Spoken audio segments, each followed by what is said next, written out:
La chose importante qui permet au Saint-Esprit de venir dans la vie d'une personne, c'est le désir. C'est de désirer sa présence dans votre vie.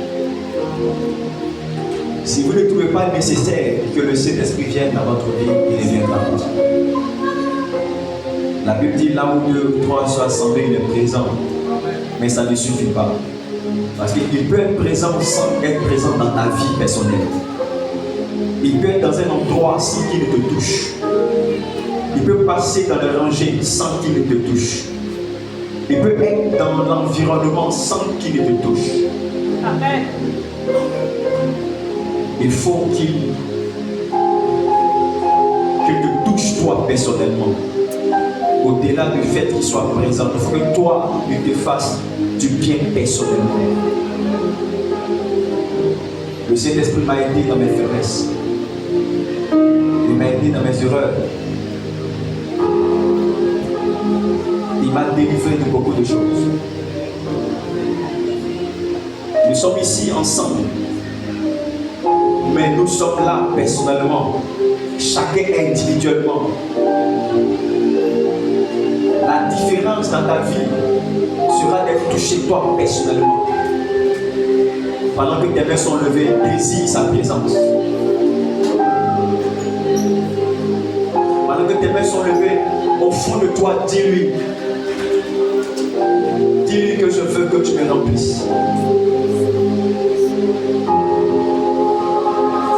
Dis-lui je veux que je veux te rencontrer. Je ne veux pas juste être un chrétien ordinaire, je veux t'expérimenter dans ma vie. Tu grandiras de jour en jour, spirituellement, physiquement, tu grandiras de jour en jour financièrement. Si tu le désires profondément, tu luttes avec les péchés, tu luttes avec les faiblesses, tu luttes avec des limites, des échecs dans ta vie. Le Saint-Esprit peut faire ce qu'un homme ne peut pas faire pour toi. Le Saint-Esprit peut faire ce que toi tu ne peux pas faire pour toi. Et cette journée, le monde entier, comme cela s'est produit il y a plus de 2000 ans, ne pas dire il y a près de 2000 ans, le monde entier célèbre la venue officielle de son esprit sur la terre. L'église de Jésus, ce jour-là a été rempli, a été inondé de sa glorieuse présence. Tous ceux qui étaient dans la chambre haute ce jour-là, la Bible dit qu'ils ont été envahis. Le vent de l'esprit a envahi le lieu. Mais personnellement, chacun d'entre eux a reçu ce vent. Il peut être là sans qu'il ne soit dans ta vie. Il peut être là sans qu'il ne te touche. Mais il faudrait que ce matin, pour toi, qu'il soit là et qu'il te touche. Qu'il soit là, qu'il te touche. Qu'il soit là, qu'il te sente son feu. Tu sens sa présence dans ta vie.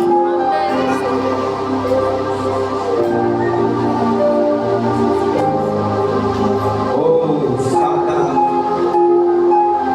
nous te bénissons.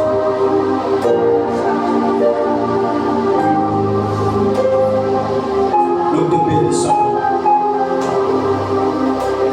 Nous appelons ton règne et ta présence dans nos vies.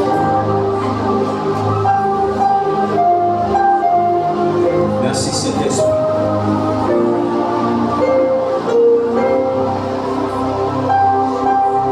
Merci Saint-Esprit.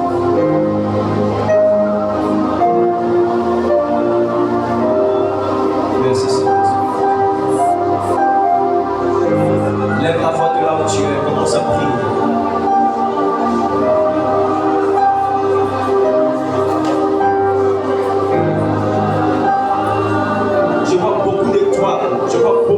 Au-dessus de nous. Je vois beaucoup d'étoiles qui sont en train d'apparaître. Il y a des étoiles qui étaient obscurcies, qui sont en train d'être visibles, qui sont en train de briller.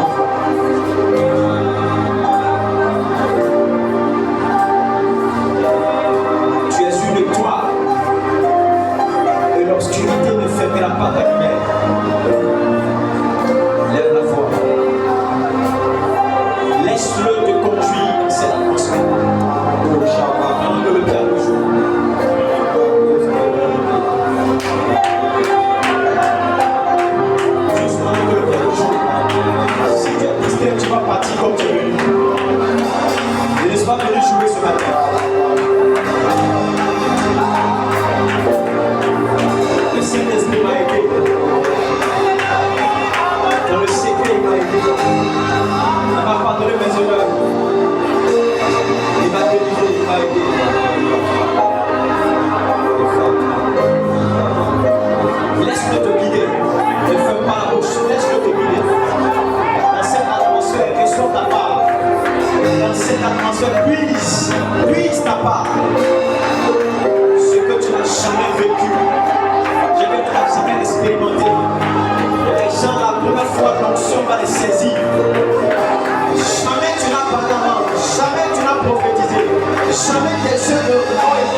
Ce matin, dans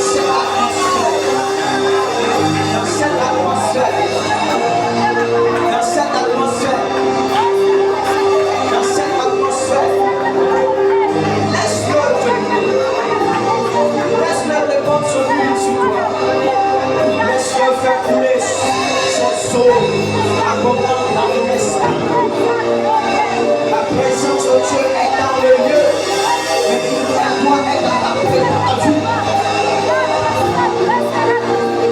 Si tu es sincère, ton cœur est ouvert, il viendra jusqu'à toi.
l'esprit.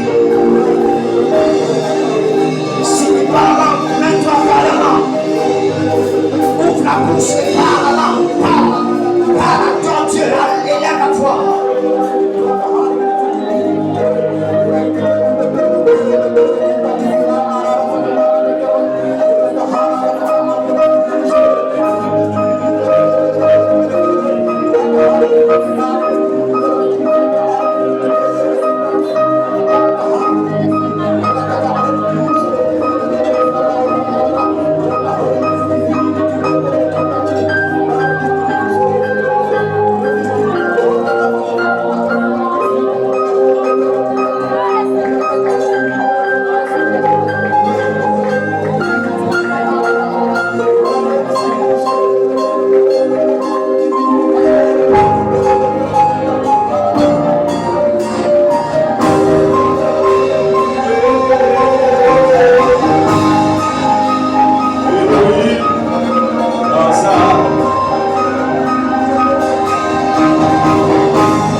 avec notre foi, avec notre sensibilité pour puiser dans le fleuve de l'esprit. L'Esprit de Dieu est comme un fleuve qui coule. Et le seul élément avec lequel on puise dans ce fleuve, c'est ta foi, c'est ton désir, ta volonté. Merci Saint-Esprit. Alléluia. Alléluia.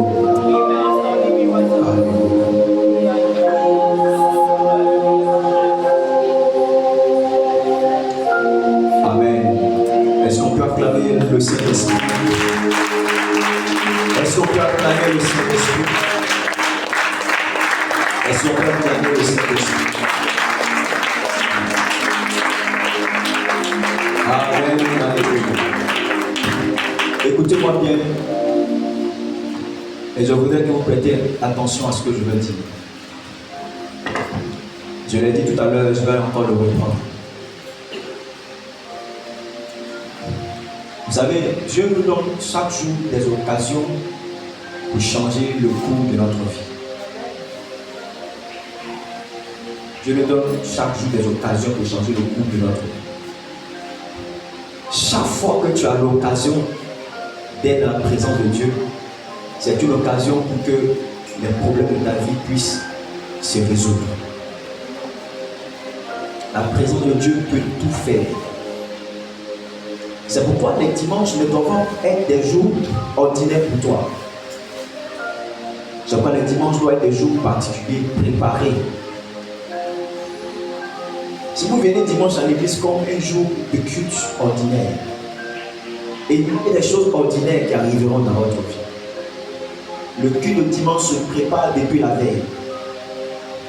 Le culte de dimanche se prépare spirituellement, psychologiquement, ça se prépare physiquement.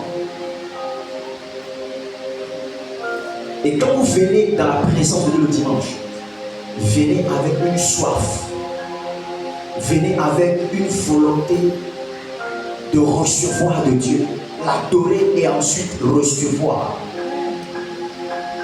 Si ce n'est pas le cas, tous les dimanches se ressembleront. Vous aurez l'impression que tous les dimanches se ressemblent, alors que tous les dimanches ne se ressemblent pas. Tous les dimanches ne sont pas les mêmes. Et du surcroît, un dimanche de Pentecôte, quand tu viens dans la présence de Dieu, viens différemment, viens différent, pas la même personne qui a l'habitude de venir. Tu viens avec des bonnes dispositions pour recevoir de Dieu. Il faut que les chrétiens dans cette génération devenons selon des chrétiens sur le cœur de Dieu. On peut être que nous sommes, être des gens comiques, des gens qui aiment rigoler, des gens qui parfois avons nos manières, mais nous soyons des fervents d'esprit, des femmes et des hommes qui aiment Dieu plus que tout, qui aiment la présence de Dieu plus que tout, qui ne viennent pas parce qu'on leur demande la police, mais qui viennent parce qu'ils aiment profondément Jésus. Est-ce que toi tu aimes le Saint-Esprit? Est-ce que toi tu aimes Jésus-Christ? Est-ce que tu aimes Dieu profondément? Alléluia. Je vais t'encourager, je vais t'exhorter. Que Dieu te bénisse au nom de Jésus. Acclame très fort le Seigneur.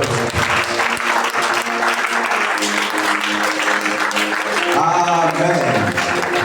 Alléluia. Je vais te donner une série de textes. C'est peut-être beaucoup, mais je veux que nous puissions lire. Juge 14, verset 6. Et ensuite, Ésaïe, chapitre 11, verset 2.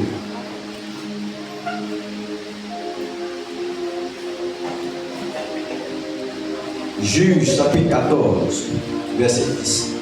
Et Ésaïe 11, verset 2.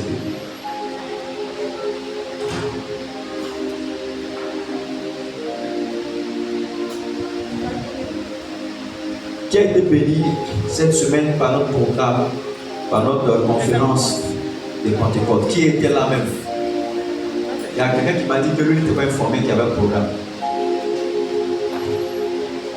Amen. Je ne t'ai pas informé qu'il y avait un programme. ça veut dire que tu es déconnecté de ton église.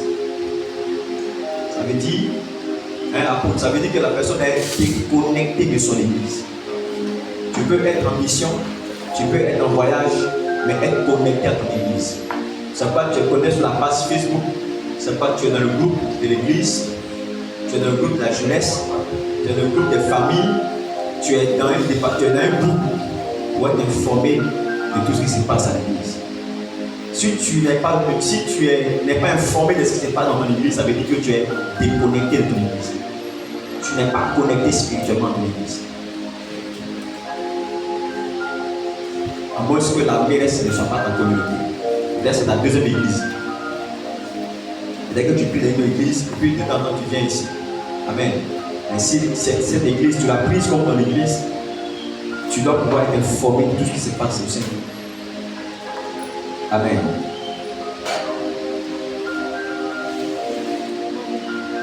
Juge 14, verset 6.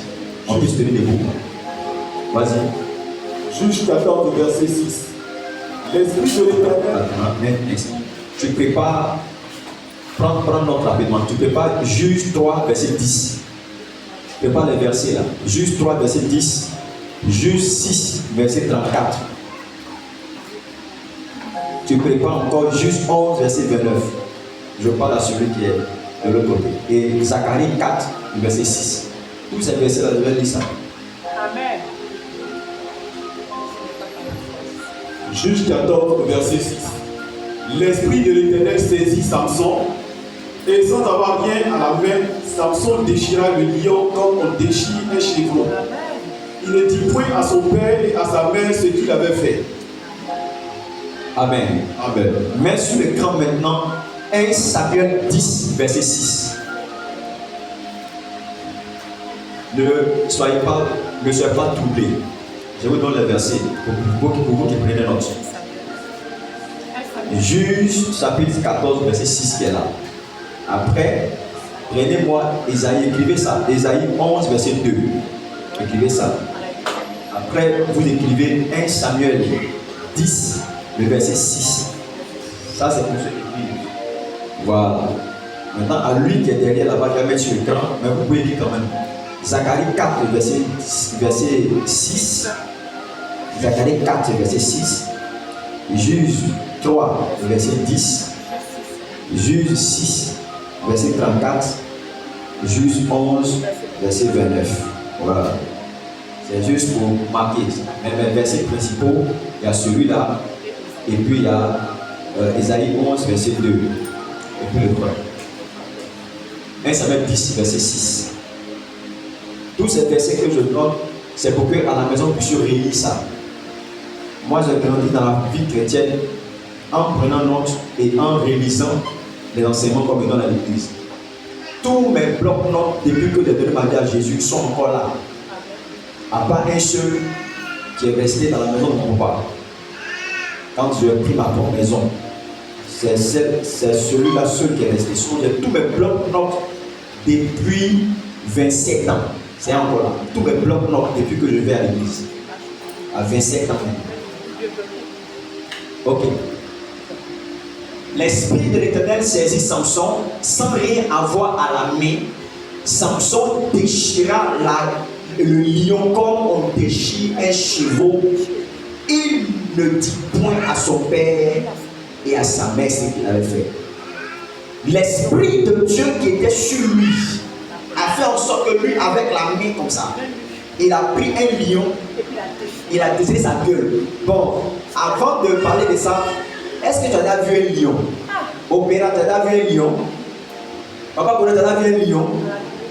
Ça, la taille du lion, quand il est sur 4 pattes, c'est combien? C'est plus d'un mètre. 1m30 au moins. Le lion, il est costaud. Alléluia. Un jour, j'ai vu un lion en Afrique du Sud. Lion là, il est costaud. Un lion blanc. Si tu le vois, tu vas avoir peur. Parce que tu as l'impression que c'est une vision que tu as. Alors que c'est vrai. Vous vous rappelez de la vidéo où le gars, il s'amusait avec le lion, il met sa main dans la cage du lion. Le lion a attrapé sa main. Vous le voyez en pleurer, en baouli, en tita. Alléluia. Lis le second verset. Mets le second verset sur l'écran. Ésaïe 11, verset 2.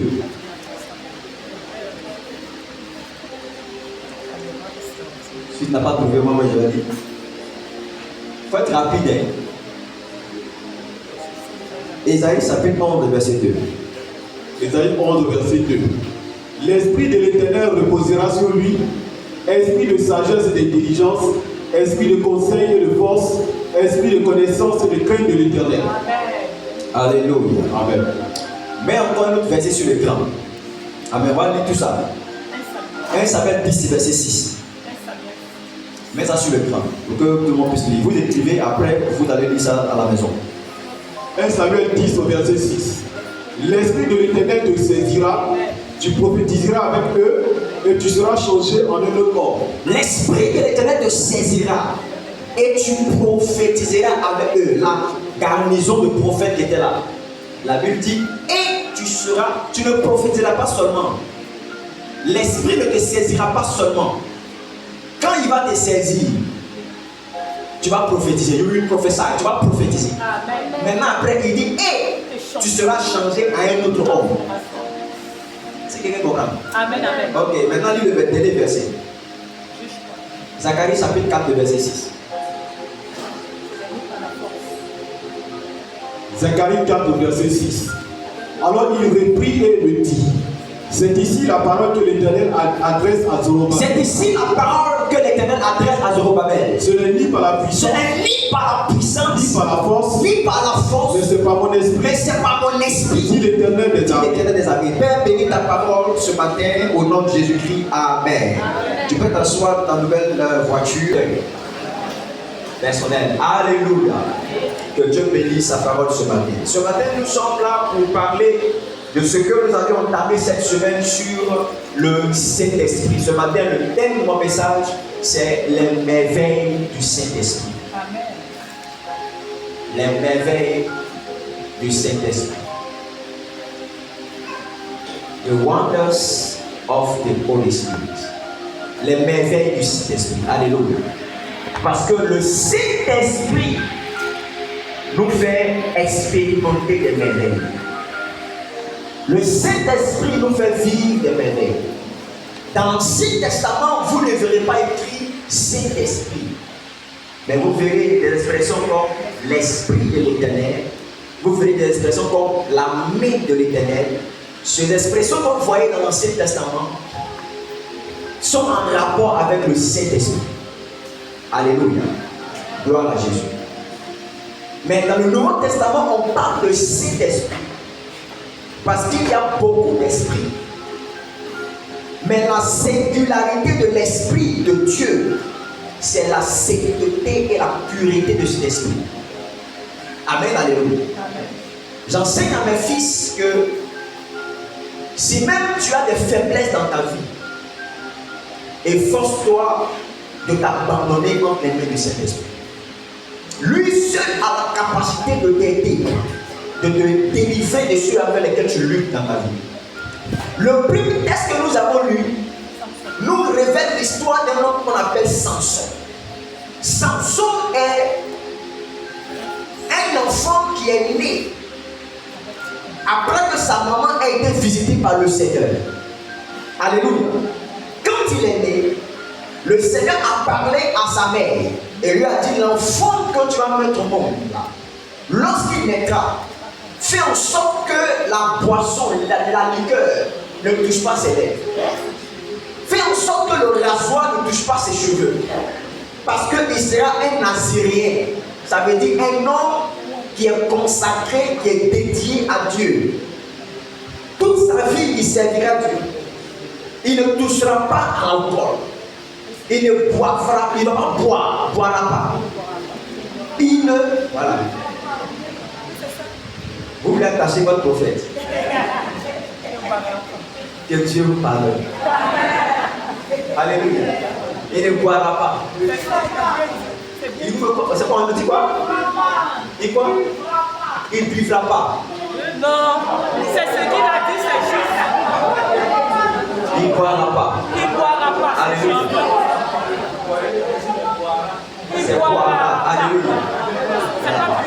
On fait école ici maintenant. Gloire à Dieu. Il était consacré à Dieu. Il devait se garder pur pour Dieu. Il devait se garder parce qu'il était destiné à être un libérateur pour Israël. Vous savez pourquoi est-ce que vous devez vous consacrer à Dieu?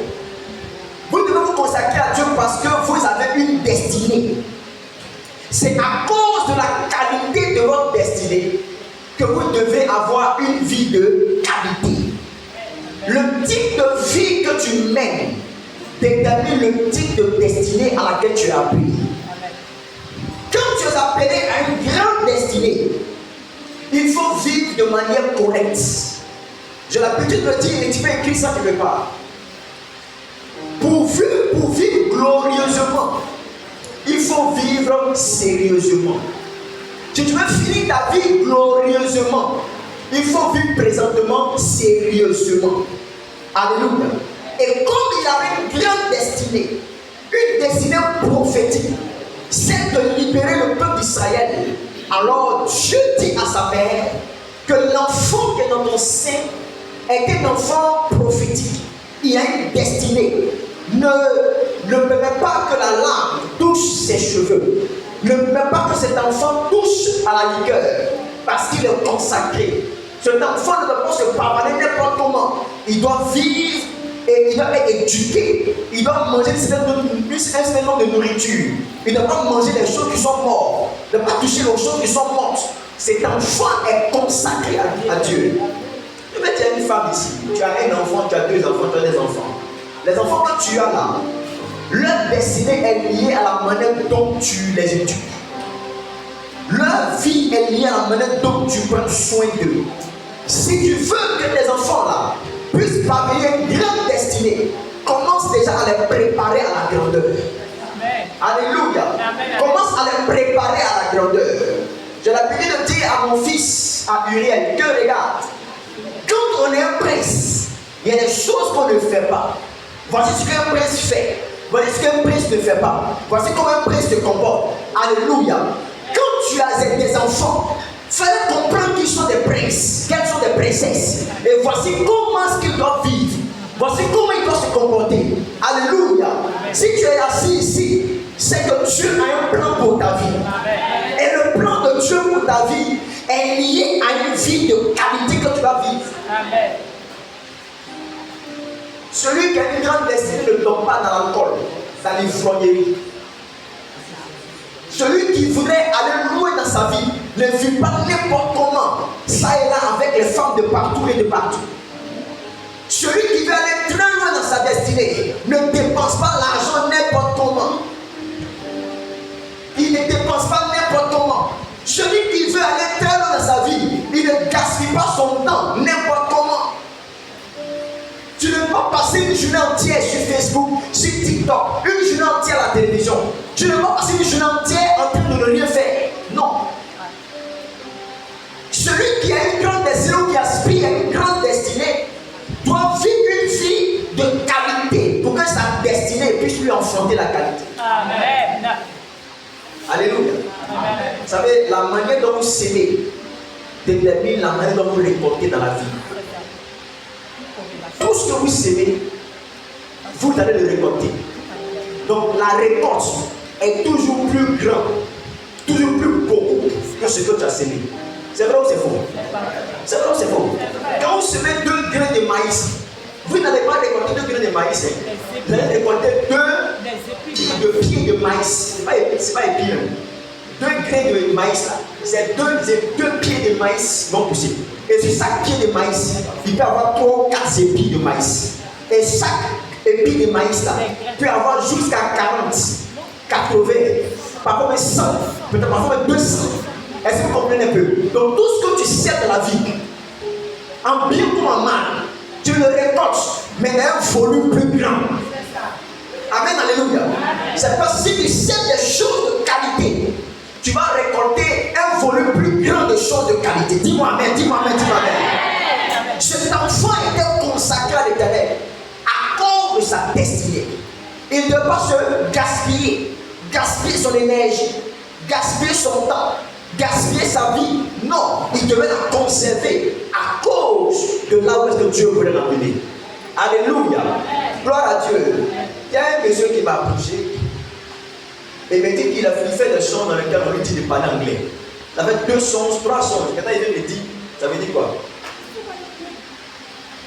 Il dit, il ne faut pas faire mon côté de parler malin. Donc Dieu doit te dire de parler anglais en songe. Tu veux me demander. Tu vas t'apprendre à parler au boulot. C'est par rapport à ta destinée que tu te dis ça. Il y a un monsieur qui est dans l'aéroport. Je l'ai rencontré en 2008. Chaque fois que je le vois, je lui dis, hey monsieur, il faut faire ton passeport. Il faut faire ton passeport. Il faut faire ton passeport. Chaque fois je lui dis ça.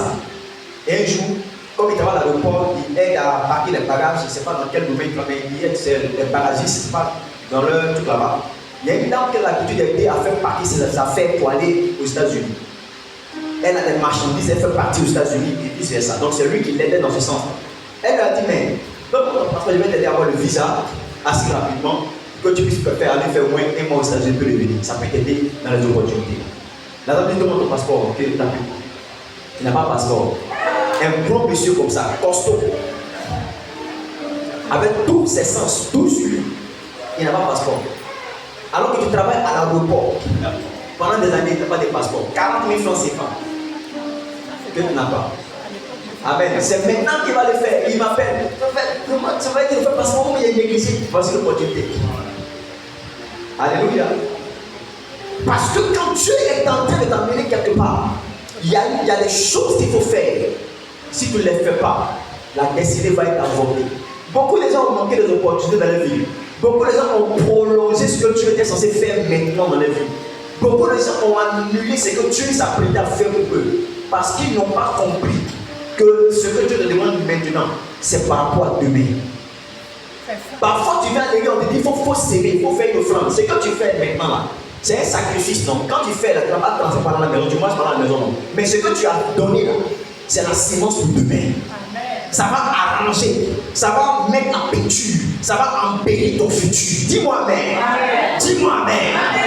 L'avenir se prépare aujourd'hui. Laisse-moi progresser, alléluia. La Bible dit que ce homme-là, avec l'esprit de Dieu sur lui, il était capable de saisir un lion, de déchirer la gueule du lion. Comment un homme, maman fausse, peut attraper le lion, peut ouvrir la gueule du lion avec sa force. C'est pas film. Quand vous lisez la Bible, c'est pas film. Il met sa main comme ça. Comment il a attrapé le lion, je ne sais pas. Le lion s'est parti avec lui, je ne sais pas. Mais la Bible dit qu'il a attrapé le lion. Il a ouvert la gueule. De en haut et en bas, il a ouvert la gueule du lion. Et le lion est tombé. La Bible dit que quand il a fait ça, ses parents n'ont pas su. Parce que quand l'Esprit de Dieu commence à faire des choses avec toi, tout le monde ne sait pas. Tout le monde n'est pas informé. C'est pas parfois les gens peuvent remarquer que tu as péché devant le Seigneur. Tu as péché devant tout le monde. Alléluia. Et les gens ne savent pas que tu as péché que dans le secret. Le Saint-Esprit est venu t'aider, te pardonner, te délivrer. Il est venu pour te restaurer en secret. Les gens peuvent te juger sur l'apparence de tes erreurs. Mais dans le secret, il a pris le soin de te façonner pour sa gloire. Dans le secret, les gens ne savaient pas que lui, il avait déjà tué un lion. Peut-être que dans sa lignée, dans sa génération, personne n'avait pu tuer un lion. Mais lui, il l'avait fait. Son père n'avait pas tué de lion. Sa mère ne l'avait pas fait. Mais lui, parce que l'Esprit de Dieu l'avait saisi, il a fait ce qui n'avait pas été jamais fait dans la vie. Alléluia. Je prie pour toi que l'Esprit vienne sur toi. Que tu accomplisses ce que ton père ou ta mère n'ont pas réussi à faire au nom de Jésus-Christ. Ta manière de dire Amen me dérange. Alléluia. Que l'Esprit de Dieu vienne sur quelqu'un. Il donne à cette personne la capacité de faire des choses. La capacité de faire des choses. C'est pourquoi tu dois désirer avoir le Saint-Esprit. Désirer que l'Esprit de Dieu prenne le contrôle de ta vie. Le texte de Zacharie, chapitre 4, verset 6 dit, ce n'est pas par la force. puissance, mais c'est par l'Esprit de Dieu. Parce que tes capacités sont limitées. Parce que tes possibilités sont limitées. Mais quand l'Esprit de Dieu vient dans ta vie, quand tu t'abandonnes entre les mains du Saint-Esprit, il te donne la capacité de faire des choses. Dis-moi amen. Amen. Ce n'est pas par la puissance. Dans notre version, c'est écrit, ce n'est pas par l'intelligence. Ce n'est pas par le pouvoir humain. Ce n'est pas par la force humaine. Mais c'est par l'Esprit de l'Éternel. J'ai vu une vidéo que quelqu'un m'a emmené. Il y a un monsieur qui est venu dans une boutique pour venir agresser, pour venir braquer la boutique. Quand il est rentré, il a commencé à effrayer la dame. Donne-moi tout ce que tu as dans le comptoir. La femme lui dit, elle dit, Jesus mighty name, elle a commencé à prier au nom de Jésus. Le monsieur dit, oh, il faut quitter la voie avec Jésus. Il faut quitter la voie. Il veut prendre forcément ce qui est de la caisse. Donc pendant qu'elle continue à dire au nom de Jésus, subitement le monsieur est tombé. C'est l'esprit de kleptomane, l'esprit de vol. Après c'est manifesté, lui se tombe, lui se... Et le mari, il se passe le mari, oui, c'est le gardien qui est venu aider la dame. Ce n'est pas par la force, mais par l'esprit. Il y a des choses que votre limite ne peut faire. Il y a des choses que votre capacité ne peut faire. Mais l'Esprit de Dieu en vous donnera la possibilité de le faire. Dis-moi amen. Il y a des choses qui n'ont pas de solution pour les hommes. Mais l'Esprit de Dieu a une solution pour faire ces choses. On va pas dire amen. Amen. Ce matin, je vais te dire quelles sont les merveilles du Saint-Esprit. Quand il est en nous, quand il opère dans notre vie, cette semaine, j'ai enseigné cela.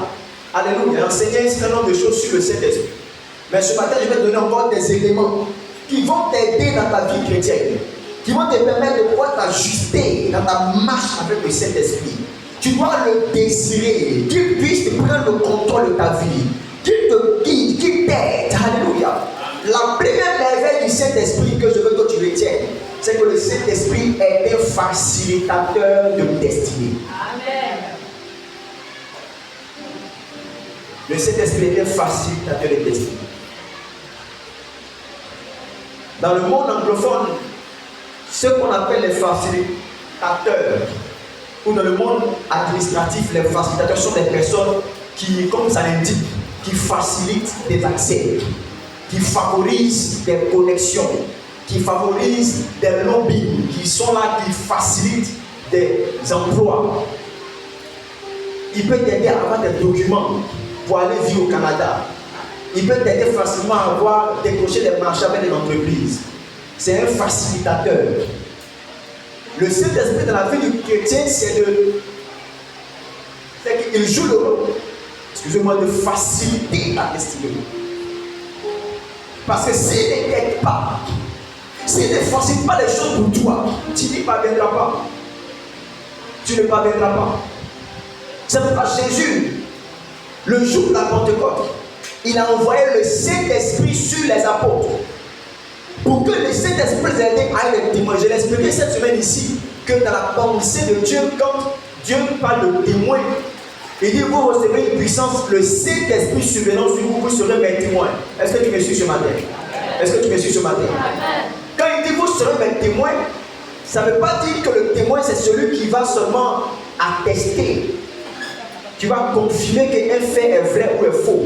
Dans la pensée de Dieu, ce n'est pas ça le témoin. Le témoin, c'est celui qui peut prouver, qui peut reproduire ce qu'il a vu Jésus faire. Lui, il peut le reproduire. C'est ça la pensée de Dieu, un témoin. Mais tu ne peux pas le faire si le Saint-Esprit n'est pas à l'œuvre dans ta vie. Donc, c'est la présence du Saint-Esprit dans ta vie qui te donne cette capacité de pouvoir le réaliser.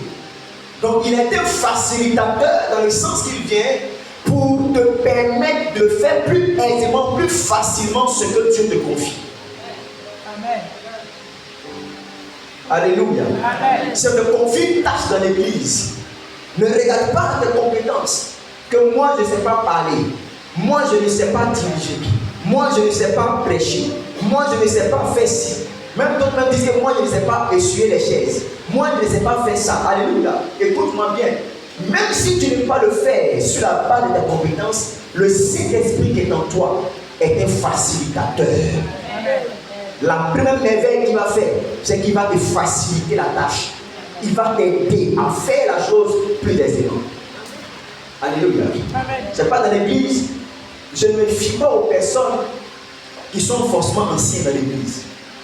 Je me fie aux gens qui sont sensibles au Saint-Esprit. Ou encore, j'aime plutôt collaborer avec les personnes qui sont plus sensibles au Saint-Esprit.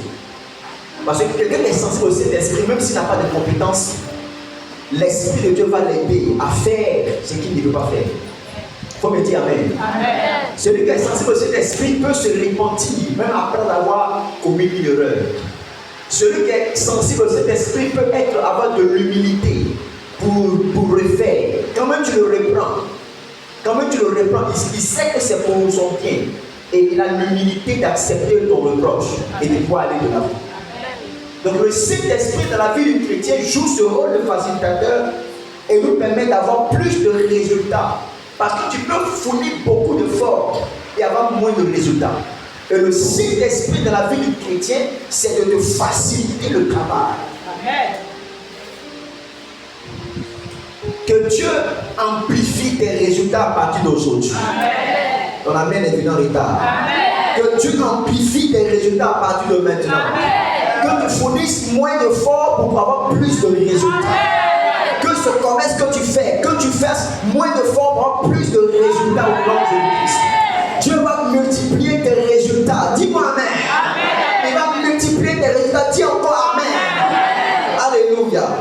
Après m'éveil, j'ai dit quoi? Il est un facilitateur de destinée. Amen. Il a permis à Samson de tuer un lion. Il lui a facilité la tâche. Un homme naturel ne peut pas se battre avec un lion à main nue. Un homme normal. Un homme normal ne peut pas le faire. Parce que d'abord, le lion a plus de force que toi physiquement. Deuxièmement, le lion inspire la terreur. Si tu as vu le lion, le premier réflexe que tu vas avoir, c'est de courir. Même si tu l'as vu en vision, tu as pensé que c'est un démon. Parce qu'il y a des anges. Bon, je ne vais pas parler de ça ici. Alléluia.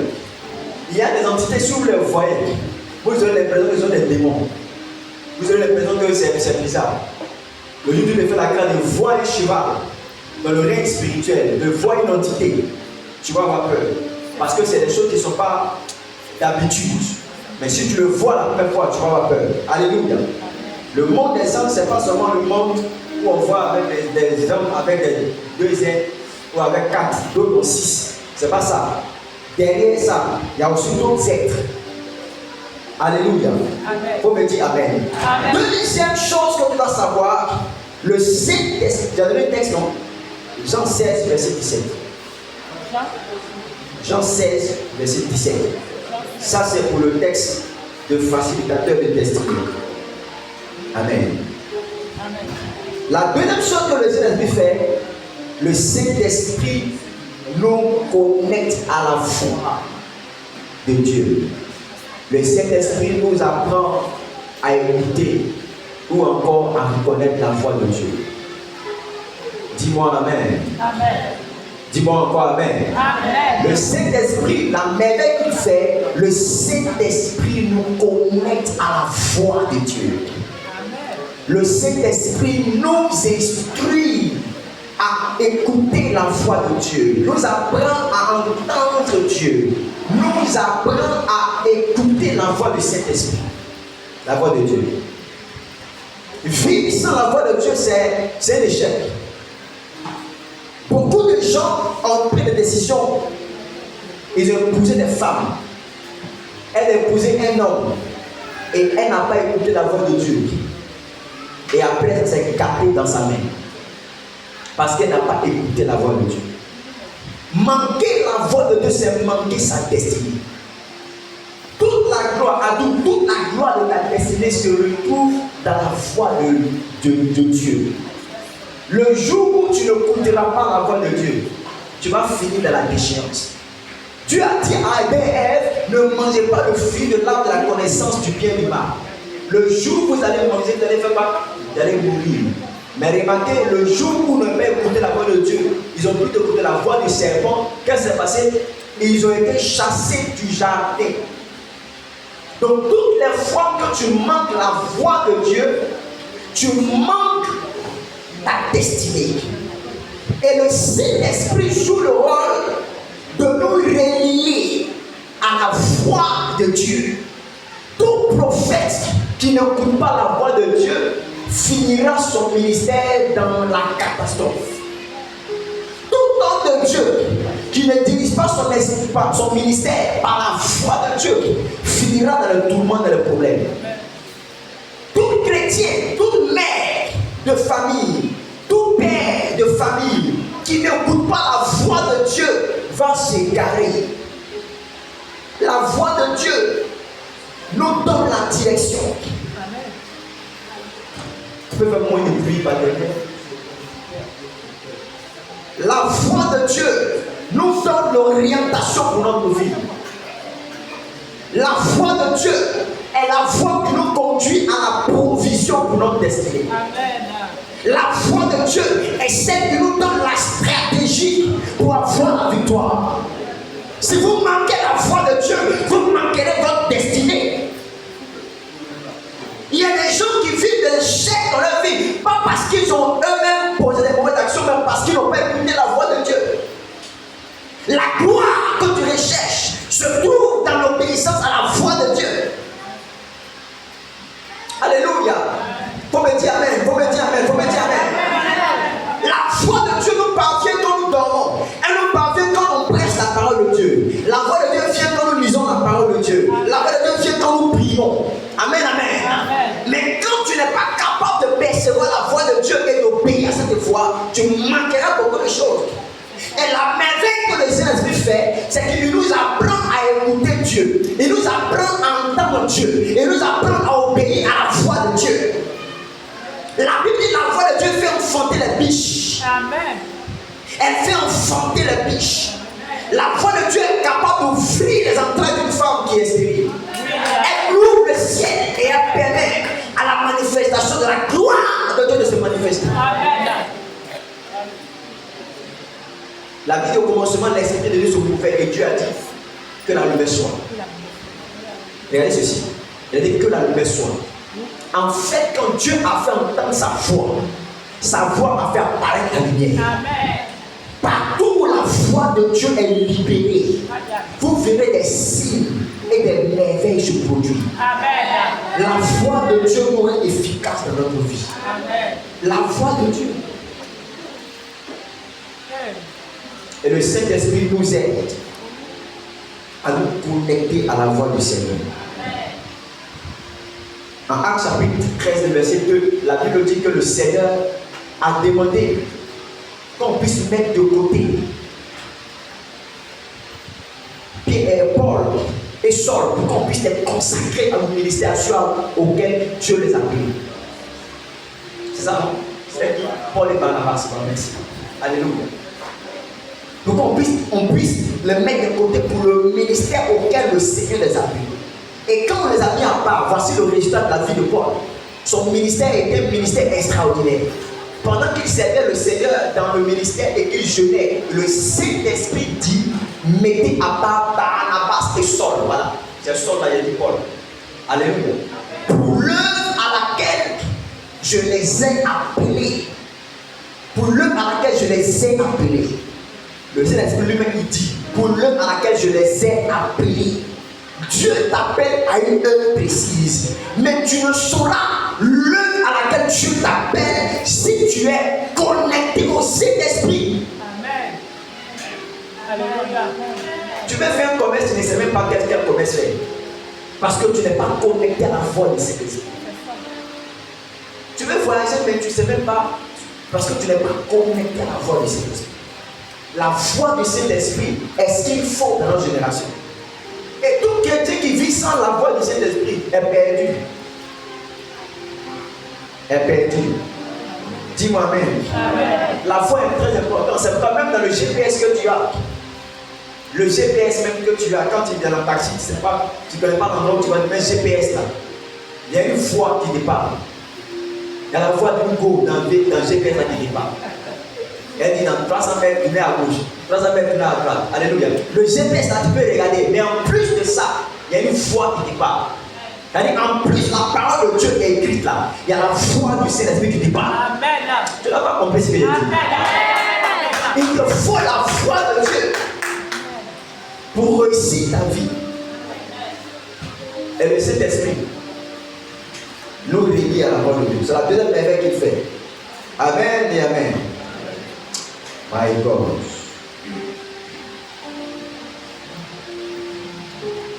La troisième chose qu'il fait, il nous a franchis du péché et de la mort.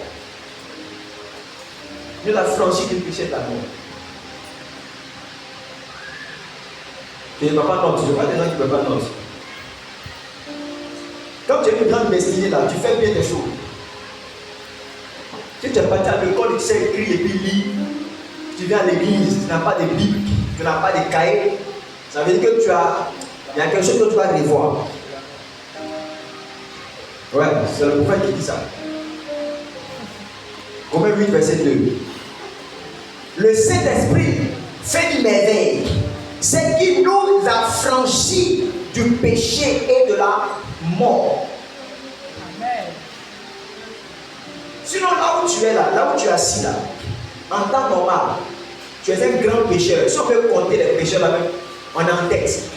On a des grands menteurs, certains sont des grands voleurs, certains sont des grands colériques, certains sont des grands parabreux. Chacun de nous ici a quelque chose en lui. Tu comprends?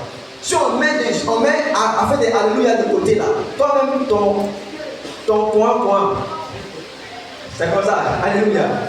Toi-même, tel que tu es là, tu n'es pas bon quelqu'un. Normalement. Alléluia. Malgré que tu viens à l'église même, il y a des choses que parfois on doit faire. D'abord, on se pose des questions. Et maintenant, un 100 sont à l'église. Tu enlèves à l'église en toi. Donc, ton retour, 5 ans, 10 ans, 20 ans en arrière, et quand on retrouve, comment tu. Ça veut dire que la nature de l'homme est une nature pécheresse. Nous là, on est méchants. La Bible, le cœur de l'homme est tortueux. Le cœur de l'homme est tortueux. Quelqu'un, tu lui as donné ton doigt, il veut prendre ta main. Tu te donnes ta main, c'est ton bras, il veut.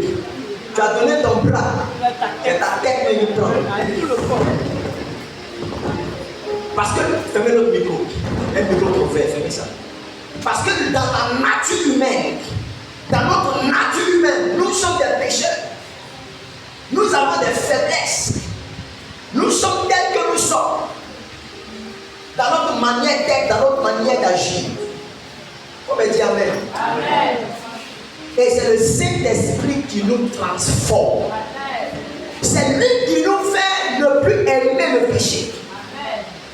C'est le Saint-Esprit qui nous fait ne plus aimer le péché. Alléluia. Il y a un jeune que j'évangélisais. Il m'a dit ouvertement, il dit prophète, je sais que tu viens de venir à l'église, mais est-ce que je peux boire un peu de bière? Parce que j'aime la bière. Il dit ça me fatigue. Est-ce que je peux dire? C'est pas grave. Si tu viens, si tu as envie de boire, il faut que tu mets un peu. Au fur et à mesure, viens seulement. Moi, je ne vais pas te dire viens seulement. Quand il vient là, je pisse avec la parole. Moi, je presse seulement. Je presse et je prie pour toi. Avec le groupe musical, on crée l'atmosphère. Chaque jour, tu viens à l'église, on crée l'atmosphère. Je prêche. On crée l'atmosphère, je prêche. Comme après, au même moment donné, tu vas laisser hier. C'est mon travail. Je vais créer une atmosphère chaque jour, tous les jours, un jour, quand même là. Tu vas dire c'est bon. Dans le temps, il y avait un gars qui avait de l'ox. C'était un reggae. Il venait à l'église. J'ai fait sa cuidame. Je lui ai dit qu'il faut que tu abandonnes la drogue. Il dit la drogue. Mais la drogue là, c'est Dieu qui a créé. Le cannabis là, c'est Dieu qui a créé. Tabac là, c'est pas Dieu qui a créé. Comment on peut dire que c'est pas bon alors que Dieu a créé? Voilà. Il dit non, que c'est normal. Il dit non, c'est pas bon, ça te détruit. Il dit non, c'est que Dieu a créé. Il y a une micro qui est ouvert. Amen. Il faut que tu abandonnes. Il dit non, je ne peux pas abandonner. Parce que c'est Dieu qui a fait la drogue. Dieu qui a créé le tabac. C'est Dieu qui a créé quelque chose. Il y a un micro qui est ouvert. Qu'est-ce qui fait ça? Alléluia. Donc, je ne peux pas laisser la drogue. Il dit que tu vois la lune, le soleil que tu vois là. Le soleil, c'est Dieu qui est là. La lune que tu vois là. Il dit que la lune, là, c'est Jésus. Il a commencé à me donner des philosophies, des choses comme ça. Et il vient à l'église et il s'en fout. Il est là quoi. Son rasta là, c'est bien sale, bien, il vient à l'église et ça. Mais c'est pas grave, il faut venir seulement. Il faut venir seulement. Et il joue en pleine adoration, je vois le gars, il pleure. Il pleure seul. Je dis, mais il y a quel problème? Il pleure, il pleure, il pleure. Donc moi, pour moi-même, j'aime ce genre de choses. Quand il a fini de l'appeler, il a dit, mais tu pleures pourquoi? Il y a même quel problème? Je dis, non, je ne sais pas, mais il y a une force qui est entrée en moi. Je ne sais pas, il a commencé à appeler sur lui. Alléluia. Le dimanche qui a suivi, il a enlevé ses rastas. Il est venu à l'église. Amen, alléluia. Dans la même foulée, il y avait un autre qui venait à l'église, il portait culotte. Avec des batteurs à l'église. Papa, il porte culotte. Il a un peu la forme comme ça. Pas Emmanuel, il portait culotte à l'église. Culotte, je veux dire culotte, hein. Culotte, ça arrive là. Tous ces modèles là sont là. Devant les mamans de l'église, les soeurs de l'église. Alléluia. Moi, je n'étais pas encore pasteur établi.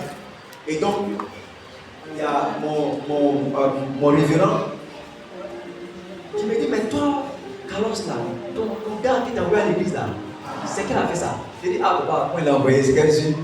Ça va là seulement. Et au fur et à mesure, il a arrêté de porter culottes pour venir à l'église. Il a commencé à porter maintenant des chemises, des t-shirts pour venir maintenant au culte. Vous savez pourquoi? Parce que le Saint-Esprit est celui qui transforme, c'est lui qui convainc du péché, c'est lui qui aide les gens. Donc, moi, je ne suis pas trop à l'aise avec les gens qui sont dans l'église, qui jugent les gens, qui condamnent les gens. Amen. Qui condamnent les gens. On ne dit pas aux femmes, ici dans cette église, je pense que c'est ça à la peau. Ici, on n'interdit pas aux femmes de porter pantalon. Mais on vous dit quand vous portez le pantalon là, couvrez bien.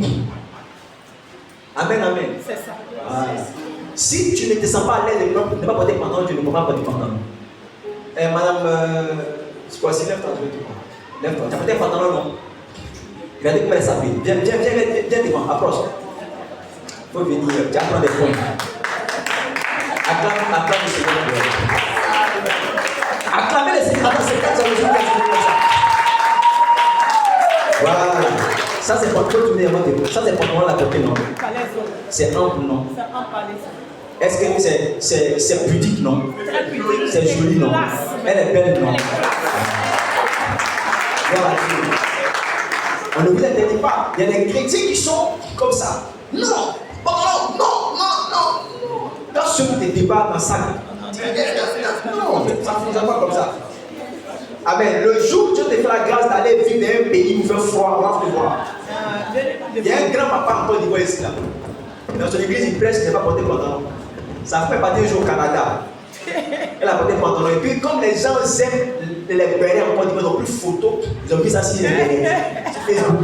Et le monde entier a vu son pantalon. Pantalon des mamans. Alléluia. On a vu, tout le monde a vu ça aujourd'hui. Alléluia. C'est pourquoi il faut avoir de la décence. Gloire à Jésus. N'accusez pas, ne jugez pas les gens au-dessus. Quelqu'un peut rentrer à l'église avec ses défauts, avec ses manières. Mais c'est le Saint-Esprit, merveilleusement bien, qui transforme la personne. Qui transforme. Allez. Amen. Viens t'asseoir ici. Viens jouer. On tape bien ta main. Ah, tu prends note. Tu prends note? Non, je veux que vous preniez note dans le cahier. Ayez vos bibles dans le portable, mais prenez note dans le cahier. J'ai fait cette erreur là. Mon téléphone est gardé. Toutes mes notes sont perdues. Alléluia. Il faut jouer, s'il te plaît. Tu as compris? Amen et amen. Écoutez-moi bien. C'est le Saint-Esprit qui façonne les gens, qui font que tu es affranchi du péché. Amen. C'est pourquoi vous avez des faiblesses. Demandez l'aide de Dieu. Un jour, je suis allé voir l'un de mes papas. Je n'étais pas encore pasteur. J'ai lutté avec un péché. Je suis allé le voir. Il dit, papa, vraiment, si tu ne m'aides pas, vraiment, ce péché-là me détruit. Je lui ai dit ça. Vous savez, quand il a dit, moi, vous savez ce qu'il a fait? J'ai commencé à rire. Il dit, attends, toi, tu fais ça. Carlos. Il faut me voir devant lui. Alléluia. J'ai dit, mais pourquoi tu fais ça? Et il a pris ça, il allait en parler aux gens. Je suis allé jeûner pendant 21 jours. J'ai pleuré devant lui, dit Seigneur, tu as vu. Si tu ne m'aimes pas, je vais mourir de ce péché. Et c'est toi, à cause de toi que j'ai pas comment faire. Tu ne peux pas m'aider. J'ai jeûné et prié. J'ai dit Seigneur, aime-moi. Cet esprit aime-moi. J'ai pleuré, j'ai crié, j'ai jeûné devant Dieu. Et Dieu m'a aidé. Alléluia. Il y a des choses avec lesquelles vous luttez dans votre vie, des comportements, des caractères, des manières que vous avez. Alléluia. Est-ce que je peux te parler un peu de ça? Oui. Il y a des choses dans vos vies là. Il y a des gens ici qui s'approchent de moi parfois qui m'expliquent. Il y a bon, je ne vais pas parler de ça. Mais il y a des gens qui s'approchent, on leur parle, ils n'écoutent pas, ils vont à la maison. Et quand maintenant ils commettent cette erreur, c'est là maintenant qu'ils t'appellent. Papa, tu m'avais parlé, mais voici, c'est ce qu'il y a. Bon, les faits sont là, qu'est-ce qu'on va faire? Les luttes avec le péché là, c'est le Saint-Esprit qui va te façonner, qui va te transformer. C'est pas si tu as une faiblesse, approche-toi du Saint-Esprit. Tu es quelqu'un, tu n'arrives pas à dire la vérité. Tout ce que soit de ta bouche, c'est mensonge. Même bonjour, parfois, c'est mensonge. Parce que normalement, on t'a dit bonjour, puis toi, tu dis bonsoir. Il faut que le Saint-Esprit te façonne. Il nous a franchis du péché et de la mort. Quand on parle de la mort, ce n'est pas la mort mourir physiquement. C'est le fait que quelqu'un pêche et puis ça ne lui dit rien. Il ment, ça ne lui dit rien. Il tombe dans le péché, ça ne lui dit rien. Quand vous arrivez à un point où quand vous péchez et puis ça ne vous dit rien, ça veut dire que vous êtes trop loin. Vous êtes arrivé trop loin.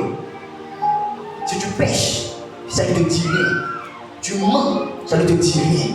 Tu voles, ça ne te dit rien. Tu n'as pas d'état d'âme. Ça veut dire que toi, tu es mort. Spirituellement, tu es mort. Et quand le Saint-Esprit vient dans nos vies, il joue ce rôle de nous transformer, de nous affranchir du péché. Quelqu'un me dit Amen. Quatrième merveille, c'est 5 ou 4. Quatrième merveille, il nous donne la compréhension des Écritures. Il nous fait comprendre les Écritures. Jean 14, verset 26. Il nous fait comprendre les Écritures. La Bible n'est pas un livre comme tous les autres livres. La Bible n'est pas un document qu'on lit comme ça. La Bible, c'est la parole de Dieu. C'est Dieu qui l'a écrit. C'est lui qui peut te l'enseigner. C'est lui qui peut interpréter ce que tu lis. Tu lis un texte, mais tu ne comprends pas. C'est le Saint-Esprit qui peut t'instruire, qui peut te faire comprendre ce que tu lis. Yes. C'est lui qui peut te faire comprendre ce que tu lis. Alléluia. Si vous n'avez pas l'Esprit de Dieu, vous ne comprendrez pas les Écritures. La Bible dit que toute écriture est inspirée de Dieu, utile pour faire quoi? Pour enseigner, pour instruire, pour corriger, pour rendre utile à toute bonne œuvre. C'est inspiré. Donc pour que tu puisses comprendre, il faut le Saint-Esprit. C'est lui qui nous aide à comprendre les Écritures. Nous sommes dans une génération où les gens ne lisent plus la Bible. Le pasteur Béni, le blanc, pasteur Béni, ça fait 52 ans qu'il siège depuis les pasteurs. Il a 72 ans ou 73 ans cette année. 73 ans. Mais il est pasteur depuis l'âge de 22 ans par là. Il a plus de 50 ans de ministère. Il est venu ici au parc d'exposition cette semaine avec l'église Vase d'honneur. Tout le message qu'il a prêché au pasteur, il nous a dit, lisez votre Bible. Lisez votre Bible. Il nous a dit, moi je vous ai dit, c'est le code de ministère de faire quoi? De lire 2 chapitres, 3 chapitres par jour. C'est pour les chapitres, je vous ai dit de lire. 2 chapitres que je vais te lire. Mais le pasteur Béni nous a dit de lire la Bible 3 fois dans l'année. Et de lire la Bible 3 fois dans l'année. De Genèse à Apocalypse. Tu lis ça en 4 mois. Genèse à Apocalypse. Tu lis ça en 4 mois pendant 3 fois dans l'année. La Bible, tu la lis ça 3 fois dans l'année. C'est ce qu'il a donné comme conseil au pasteur. Tu as quel temps de regarder la télévision? Tu as quel temps même de regarder TikTok? Tu auras quel temps de t'asseoir et de causer, de te balader? Tu n'as pas le temps de faire ça. Parce que tu es en train de lire la Bible. Il dit, lui, il a fait et il continue de le faire. Et tellement qu'il a fait, la parole de Dieu l'a affecté profondément. Si vous êtes des chrétiens, vous ne lisez pas votre Bible. Vous êtes des chrétiens sans résultat et sans produit. Votre vie spirituelle sera une vie qui est vide. Parce que vous ne lisez pas les Écritures. Les gens ne lisent pas la Bible. Ils sont à l'église, ils ne lisent même pas la Bible. S'ils demandent encore cette semaine qui a lu la Bible de lundi à aujourd'hui, à hier, samedi même, tout le monde ne va pas lever la main. Si essaie des choses, vous allez voir, tout le monde ne va pas lever la main. Qui l'a fait? Lève ta main, je te vois. Lève ta main fièrement. De lundi jusqu'à hier. Vous voyez un peu, la Bible dit que ce livre-là ne se met pas ta bouche. Mérite-le jour et nuit. Pour agir fidèlement selon ce qui est écrit. Il dit c'est en cela que tu réussiras. C'est en cela que tu auras du succès. Mais tu pries pour le succès. Tu pries pour la réussite. Tu veux réussir dans les études. Réussir dans ton travail. Réussir dans ton commerce. Tu veux réussir dans tes domaines de la vie. Mais regarde, tu ne lis pas la parole de Dieu. Tu ne lis pas la Bible. Tu ne lis pas et puis tu es fier.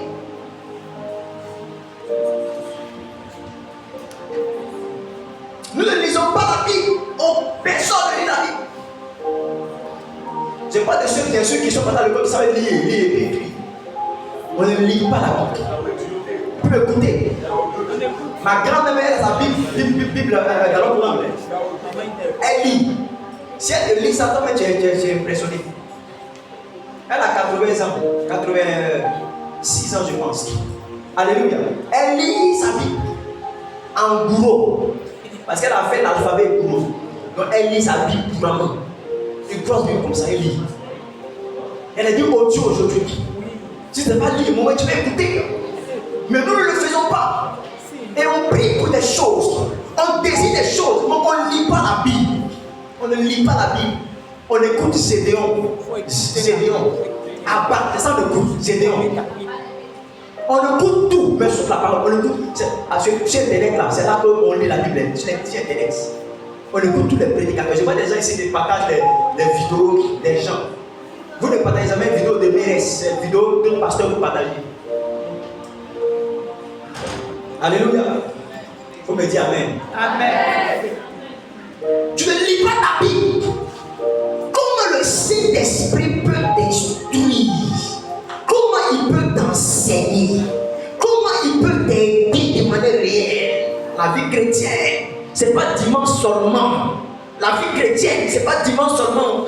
Le dimanche, c'est une petite partie, une fine partie de la vie chrétienne. La vie chrétienne, c'est bien là-bas. Comment tu vis à la maison? Comment tu vis avec tes enfants? Comment tu vis au travail? Comment tu fais au marché? Comment tu fais dans cette boutique? Comment tu vis? C'est ça qui est la vie chrétienne. On n'est pas que dimanche on est ici là. Il y a beaucoup de semblants. Il y a beaucoup de semblants. C'est dehors là qu'on peut savoir. Comment tu t'habilles? Comment tu t'habilles? Puis tu sors. Habillement quand tu sors là, c'est habillement des chrétiens ça. C'est habillement des chrétiens qui est là. Alléluia. Et parfois nous ne tenons pas que les choses ne bougent pas dans nos vies. Le Saint-Esprit a pour rôle de nous aider. Quand tu auras la volonté, le désir de connaître Dieu dans sa parole, il va t'instruire, il va t'aider à t'améliorer. Donne-moi le verre de ton amen. Comment tu vas recevoir le Saint-Esprit? Première chose, tu dois désirer profondément sa présence dans ta vie. Pour vivre les merveilles du Saint-Esprit, tu dois avoir un désir profond. Je l'ai dit quand j'ai écouté la parole tout à l'heure. Tu dois avoir un désir profond. Deuxième chose, tu dois être dans la sainteté. Alléluia. Le Saint-Esprit, son nom c'est le Saint-Esprit. Il travaille dans un environnement de sainteté. Il œuvre dans un environnement de sainteté. Si vous ne vivez pas dans la sainteté dans vos pensées, dans vos désirs, dans votre pensée, dans votre manière de parler, vous ne l'expérimenterez pas réellement. Dis-moi Amen. Le Saint-Esprit, dans la vie du croyant, il travaille quand on lui donne un espace de sainteté, de purité. De tout votre cœur, vivez dans la sainteté. Dis-moi Amen. Amen. Tu ne dis pas de mauvaises choses, tu ne poses pas de mauvaises actions, mais tes intentions ne sont pas de bonnes intentions. Tes pensées ne sont pas de bonnes pensées. Tu dois être dans la sainteté. Tu ne désires que le Saint-Esprit accomplisse ses merveilles dans ta vie. Tu désires déchirer la gueule des lions. Tu désires prophétiser comme Saül, qui était un homme qui ne connaissait pas Dieu, a prophétisé. Tu veux être changé à un autre homme. Tu veux vivre les merveilles de cet esprit. Tu dois rechercher une vie de sainteté. Ne vous souillez pas. Ne perdez pas votre destinée. La troisième chose qu'il te faut pour que le Saint-Esprit puisse exercer ses merveilles dans ta vie. Alléluia. Amen. Tu dois l'appeler dans ta vie. Tu dois l'appeler dans ta vie. Tu dois appeler le Saint-Esprit. Donner toute la place au Saint-Esprit.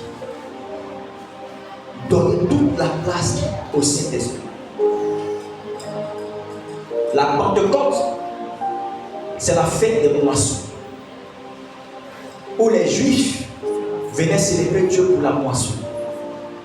Mais c'est là que le Saint-Esprit est descendu.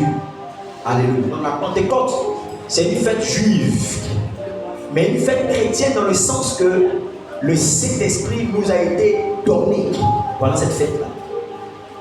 En fait, le Saint-Esprit nous est donné, est descendu de manière officielle pour que nous puissions vivre notre non-récolte, notre moisson dans la vie. Quand il travaille dans ta vie, il te permet de pouvoir récolter ton héritage, de moissonner en abondance. Il faut me dire Amen. Amen. Amen. Quand tu l'as dans ta vie, ce n'est pas seulement parler en langue. Je connais des gens qui parlent en langue, mais qui mentent. Je connais des gens qui parlent en langue, mais qui sont des commérages. Je connais des gens qui parlent en langue, mais qui vivent pas de manière correcte. Donc tout ne se résume pas à parler en langue. Le plus important, c'est d'avoir une vie réussie avec Dieu. Et le Saint-Esprit vient pour sponsoriser et pour nous aider à cela. Que Dieu te bénisse au nom de Jésus. Tiens-toi sur les pieds.